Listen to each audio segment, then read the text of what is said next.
I never thought helping my best friend's mom with a home renovation would change my life forever. But there I was, standing in Claire Dawson's studio at midnight, watching her trace architectural plans with those elegant fingers, and I knew I was in trouble. You probably think I'm a creep, 30 years old, lusting after my best friend's mother, and you'd be right to judge. But let me tell you something, desire doesn't give a damn about your moral compass.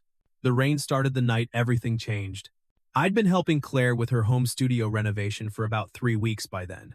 Small stuff at first, moving furniture, picking paint colors, holding one end of a measuring tape while she squinted at the other. Emma thought it was great that her best friend and her mom got along so well. "You two are like my favorite people," she'd said over drinks the week before, beaming. "I'm so lucky." Lucky. Right. That Thursday evening started like any other. Emma was supposed to join us for dinner after we finished installing the floating shelves. But she texted at the last minute, "Client emergency. Had to work late. So sorry." Claire read the message aloud in her sun-drenched kitchen, and I watched her face carefully for any sign of disappointment. Instead, she smiled. A small, private smile that made my stomach flip. "Well," she said, setting down her phone, "guess it's just us then. I can go," I offered, even though every cell in my body was screaming at me to stay. "If you're tired, don't be silly." She opened the fridge, pulled out a bottle of white wine. "You've been working all afternoon. The least I can do is feed you." So we ordered Thai food pad Thai for her, drunken noodles for me, and ate it straight from the containers, sitting on her kitchen counter with our legs dangling like teenagers. She'd changed out of her work clothes into yoga pants and an oversized sweater that kept sliding off one shoulder. I tried not to look at that shoulder. Failed miserably. "Can I ask you something?" Claire said suddenly, twirling pad Thai around her fork. The question hung in the air between us, weighted with something I couldn't quite name. "Sure. Why are you still single?" She looked at me over the rim of her wine glass. Those hazel eyes, flecked with gold in the evening light. "Emma says you haven't dated anyone seriously in over a year." I nearly choked on my spring roll, coughing into my napkin while she patted my back. Her hand warmed through my shirt. "Emma talks about my love life? Constantly," Claire said with a small smile. "Last week she told me you went on a date with some marketing executive and left after 20 minutes because she talked too much about crypto. In my defense, it was a lot of crypto talk. She worries you're going to end up alone." Claire's smile faded. "She doesn't want you to wake up at 50 and realize you've been waiting for perfection instead of accepting something real. Sounds like she's projecting." "Maybe." Claire took a long sip of wine. "Or maybe she just wants the people she loves to be happy." The way she said people she loves made my chest tight. I was one of those people. "For now.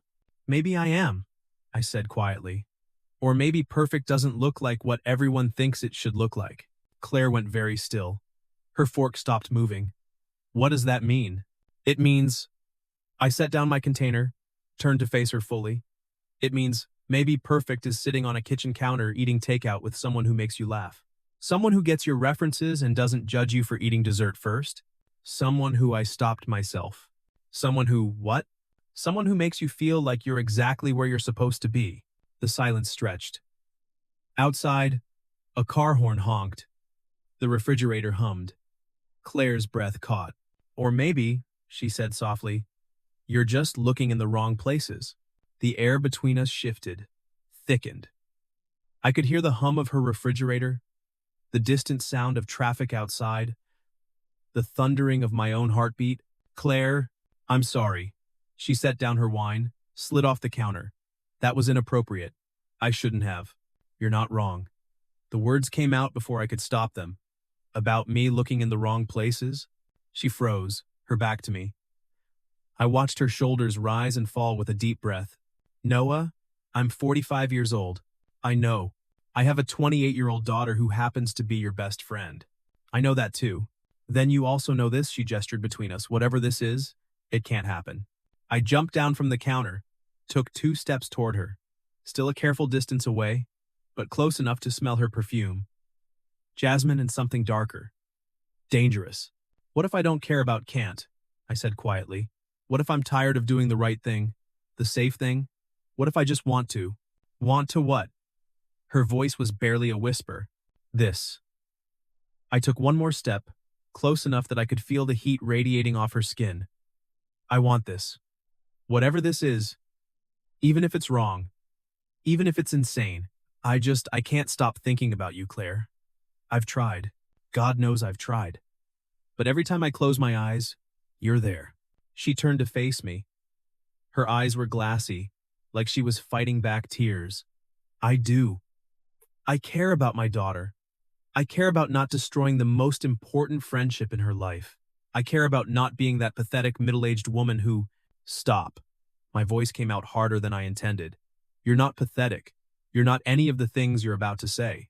Then what am I? I took another step closer. We were inches apart now.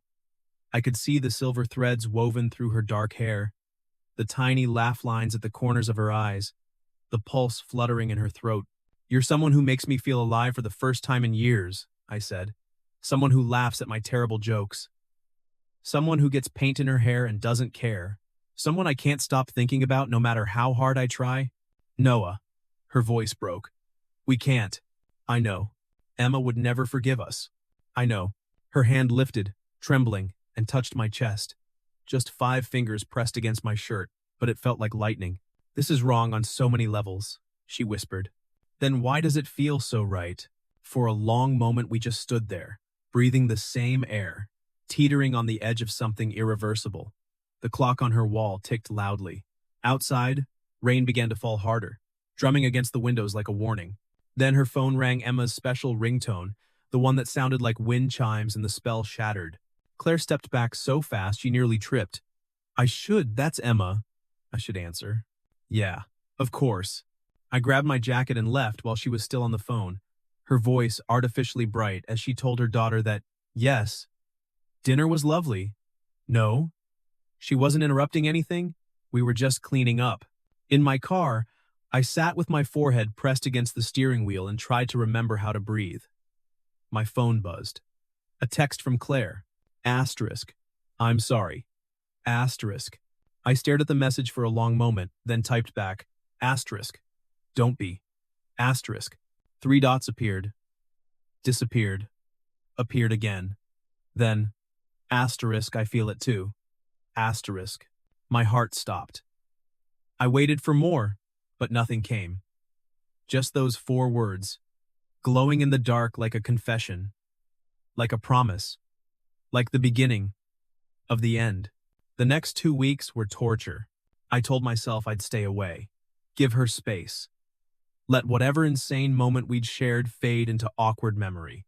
But then she'd text me a question about paint finishes, or Emma would invite me to lunch with both of them, and I'd be right back in Claire's orbit, dizzy and helpless as a moth circling a flame. Emma noticed nothing. Why would she? Her best friend and her mom got along great. What a blessing. If she'd known I was memorizing the way her mother bit her lower lip when she concentrated. If she'd known I was lying awake at night replaying the sound of Claire's laugh, the real one, unguarded and slightly husky. If she'd known that every time the 3 of us had coffee together, I was imagining what it would feel like to reach across the table and lace my fingers through Claire's.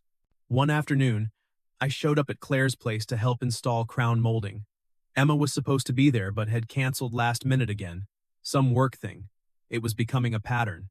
I'm starting to think she's avoiding me, Claire joked as she let me in. But there was something in her eyes. A question she wasn't asking. Maybe she's avoiding me, I said. Why would she do that? Because I'm in love with her mother, I thought. Because guilt is eating me alive and I'm a terrible actor. No reason, I said aloud. She didn't look convinced. Noah, if I've done something to make you uncomfortable? No, I said quickly. Too quickly. It's not that. It's just, work's been crazy. Clients demanding revisions. The usual. Oh, she nodded, but something in her expression told me she knew I was lying. Well, if you ever want to talk about it, thanks. I picked up the hammer, turning away before she could see my face, before she could see how badly I wanted to tell her the truth, that I was uncomfortable because being near her and not touching her was physically painful, that every time she laughed, I wanted to memorize the sound. that I was falling in love with her, and it was destroying me. We worked in near silence for an hour. The only sounds the scrape of ladder legs on hardwood, the tap of hammer on nails, the soft jazz playing from her phone. But the silence wasn't comfortable. It was electric, crackling with everything we weren't saying. Finally, Claire climbed down from her ladder and said, "Coffee?" "Sure." In the kitchen, she busied herself with the espresso machine, her back to me. I leaned against the counter and watched her hands shake slightly as she measured grounds. "Noah, we need to talk about what happened," she said without turning around. My stomach dropped. "Okay, that night, I said some things I shouldn't have. I was vulnerable. The divorce was hard, and I've been lonely. And She stopped, took a breath. "You're kind and funny, and you look at me like I'm not invisible. But that's not fair to you." "What's not fair?" "Leading you on." She finally turned to face me. Her eyes were red-rimmed. "Making you think there could ever be something between us when there can't. You're Emma's best friend. You're like family. And Her voice wavered. "I'm old enough to know better. You're not old. I'm 15 years older than you, Noah." 15. When you were in high school, I was getting divorced and raising a daughter. We're from different generations, different worlds. I don't care about any of that." "Well, I do." Her voice rose, sharp with frustration. "I care that my daughter would hate me. I care that everyone would think I'm pathetic. I care that you'd wake up one day and realize you wasted your youth on someone with gray hair and crow's feet." And I closed the distance between us in 2 strides, cupped her face in my hands, and kissed her. For half a second she froze. Then she melted into me, her hands fisting in my shirt, a small sound escaping her throat that made my knees weak. She tasted like coffee and desperation and something sweet I couldn't name. Her lips were soft, hesitant at first, then urgent. Her fingers tangled in my hair, pulling me closer, and I made a sound I didn't recognize, something raw and hungry and terrifyingly honest. When we finally broke apart, we were both breathing hard, our foreheads pressed together. "Oh God," she whispered. "What did we just do?" "I don't know." My hands were shaking where they cupped her face. "But I'm not sorry." "You should be." Her eyes were closed. "We both should be. But you're not either." "No." She opened her eyes, and what I saw there made my breath catch. "I'm not." "We can't do this," she whispered against my lips. "I know. Emma would kill me if she knew." I pulled back just far enough to look into her eyes. "Then let's keep it our secret." She stared at me for a long moment. Then, slowly, she nodded. "That's how it started. With a kiss in her kitchen and a promise to lie to the person we both loved most. We stood there for another minute, neither of us willing to let go. Then Claire's phone buzzed again, another message from Emma, asking if I was still there, if we wanted to grab breakfast tomorrow, the 3 of us. Claire read it over my shoulder. I felt her tense. "We have to tell her," she said. "Eventually. We can't." "I know." But I didn't pull away. Just, not yet. Let's figure out what this is first. And if we figure out it's a mistake, then we tell her it was a mistake and we move on. I brushed a strand of hair behind her ear. "But what if it's not?" She didn't answer. But she kissed me again, and that was answer enough. 3 days later, I was at Claire's place again. We told ourselves we were just talking. We weren't. I had her pressed against the kitchen counter, her fingers tangled in my hair, both of us breathing hard between kisses. Then we heard it. A key in the front door. Claire's eyes went wide with panic. "Emma?" she mouthed. My heart stopped. We flew apart. Claire smoothed her hair, wiped her lips. I grabbed a wrench from the toolbox, dropped to my knees in front of the sink. "Mom?" Emma's voice echoed from the entryway. "You home?" "In the kitchen." Claire's voice came out too high. She cleared her throat. "Noah's fixing the garbage disposal." Emma appeared in the doorway, gym bag slung over her shoulder. She looked at me under the sink, then at her mom by the stove. "I thought you had spin class," Claire said. "Cancelled." Emma frowned. "Why are you so flushed?" "Hot flash." Claire laughed too loudly. "Getting old, you know." Emma rolled her eyes. "Okay, too much information. Hey, Noah." "Hey." I didn't look up from the pipes. Couldn't trust my face. My hands were shaking. She grabbed a water bottle from the fridge. I'm gonna shower. Noah, wanna grab lunch after? There's this new ramen place. Can't. I forced my voice steady. Client meeting at 2. Rain check then. She left. The second her bedroom door closed, Claire sank against the counter, hand over her mouth. I crawled out from under the sink. We stared at each other. That was too close, she whispered. Yeah. My heart was still racing. Maybe we should. Don't. She grabbed my wrist. Don't say we should stop. I can't stop. Not yet. I pulled her close, buried my face in her hair. Me neither.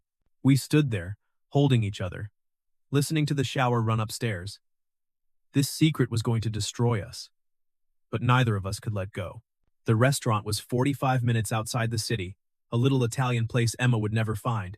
Claire wore a dress midnight blue, sleeveless, showing off the constellation of freckles on her shoulders I'd been fantasizing about for weeks. Her hair was down, falling in dark waves around her face. I feel like a criminal, she said as we slid into a corner booth. Like we're doing something illegal. Technically, we are doing something illegal. In the court of Emma. She laughed, but it sounded sad.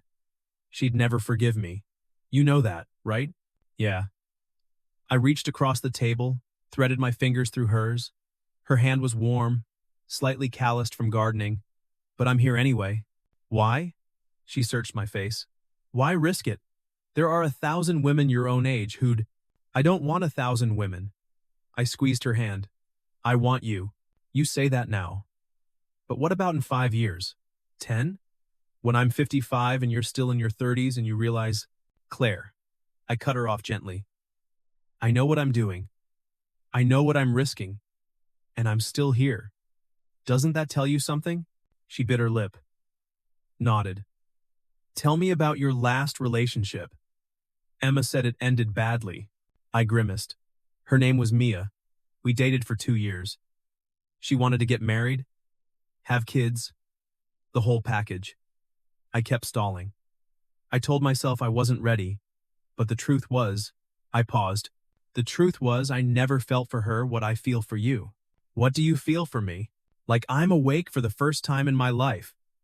I turned her hand over, traced the lines on her palm. Like gravity shifted and you're the only thing keeping me grounded. Like I'd burned down my whole world just to make you smile. Her eyes filled with tears. That's the most romantic and terrifying thing anyone's ever said to me. Good. You should be terrified. I'm terrified too. Of what? Her thumb traced circles on my palm. Of how much I want this. Want you. I paused. I've never felt this way about anyone, Claire. And I know that sounds like a line, but it's not. With Mia, with everyone else. There was always this voice in the back of my head asking if I was settling. But with you? I trailed off, searching for the right words. With me? What? With you? That voice is silent. With you? Everything just clicks. Like I've been trying to solve a puzzle my whole life and suddenly all the pieces fit. Noah, her voice cracked. I'm not asking you to give me an answer right now. I'm not even asking you to call this a relationship. I met her eyes. I just need you to know that this isn't casual for me. You're not casual for me. And if Emma finds out and hates me forever, I'll still think it was worth it. Because getting to know you, getting to see the person you are when no one else is looking, that's worth everything. A tear slid down her cheek. I caught it with my thumb. I dream about you, she said again, voice breaking, every single night. And in my dreams, we're somewhere else, somewhere no one knows us. And I don't have to choose between you and my daughter. I don't have to see the judgment in people's eyes. I can just love me, I finished softly. Yes. The word came out as a sob. I dream I can just love you without losing everything else. Of losing you before I really have you. I met her gaze. Of Emma finding out. Of you waking up one day and realizing, this is insane. It is insane, she whispered. But I dream about you every single night, Noah. Every night, I dream we're somewhere far away where no one knows us, and we don't have to hide, and I can just... She trailed off. Can just what? Love you. The words came out barely audible. I dream I can just love you without destroying everything. My heart stuttered. Stop dreaming, I said, leaning across the table. I'm right here. She kissed me over the breadbasket, her hand cupping the back of my neck, and I stopped caring that we were in public or that this was reckless or that Emma would murder us both if she knew. Later, in the parking lot, rain drumming on the roof of my car, Claire turned to me with an expression I couldn't read. Come home with me, she said. Emma is in Seattle for a conference? I have the house to myself until Sunday? I should have said no.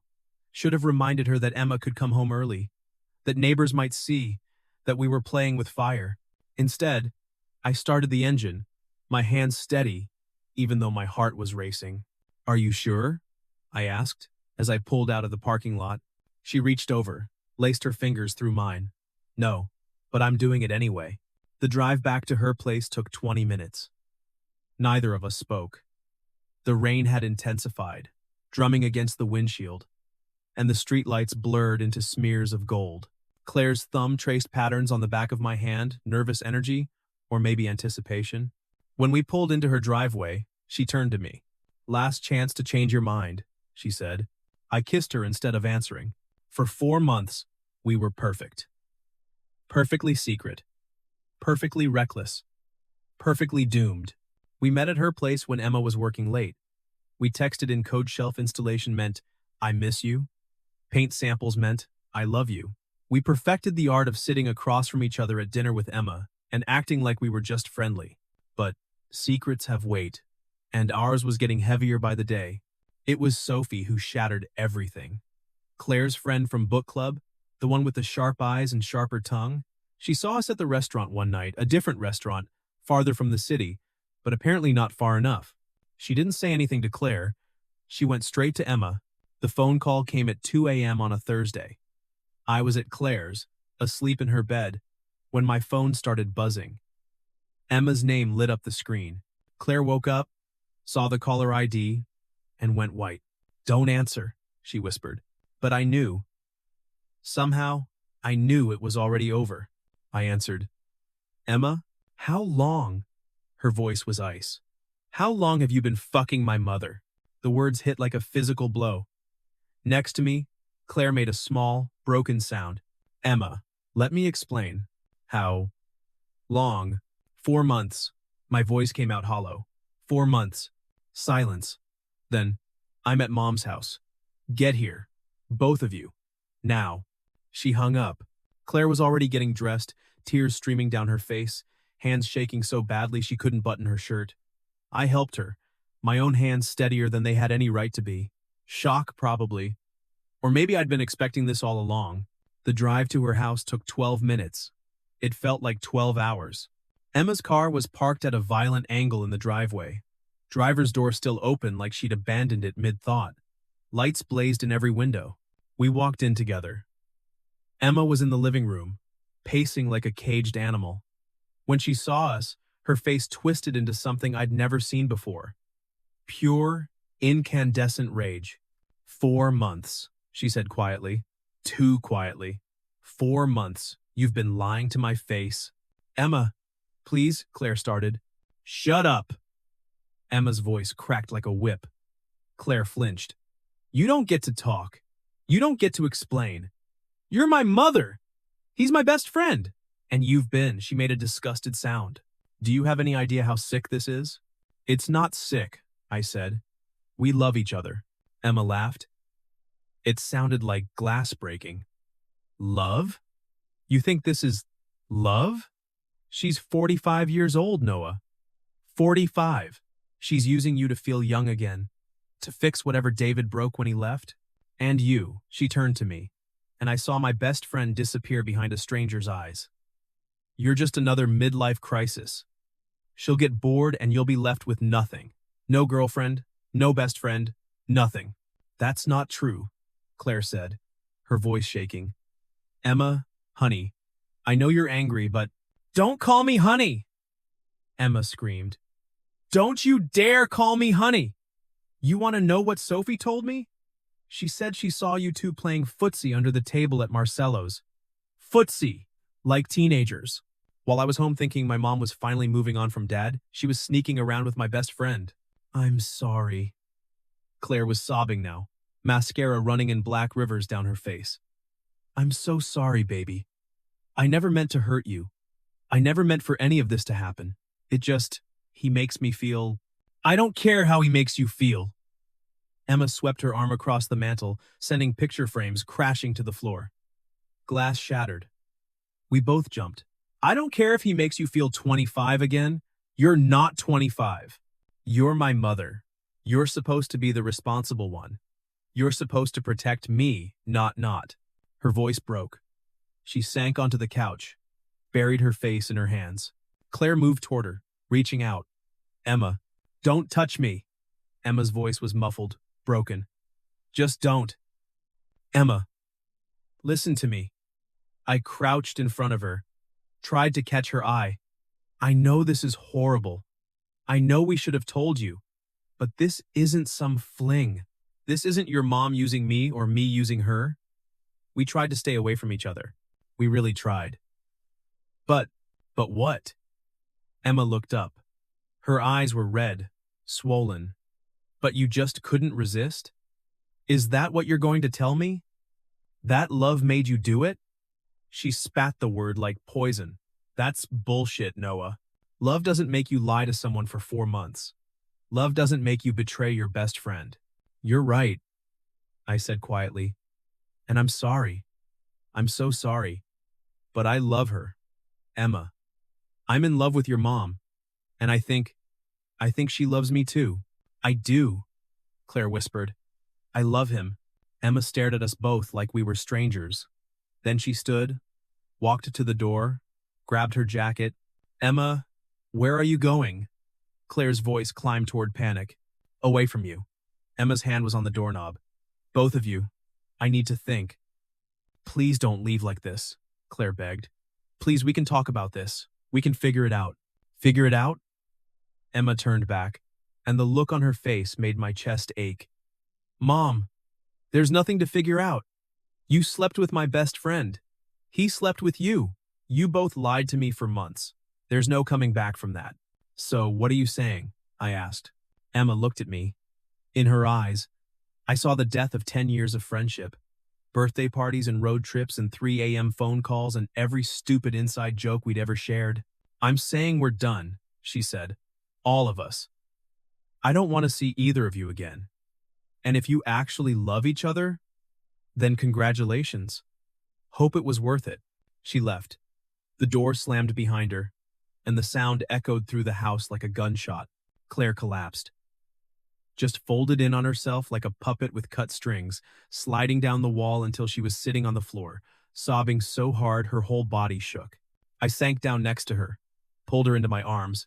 She clung to me, her tears soaking through my shirt. I lost her, she choked out.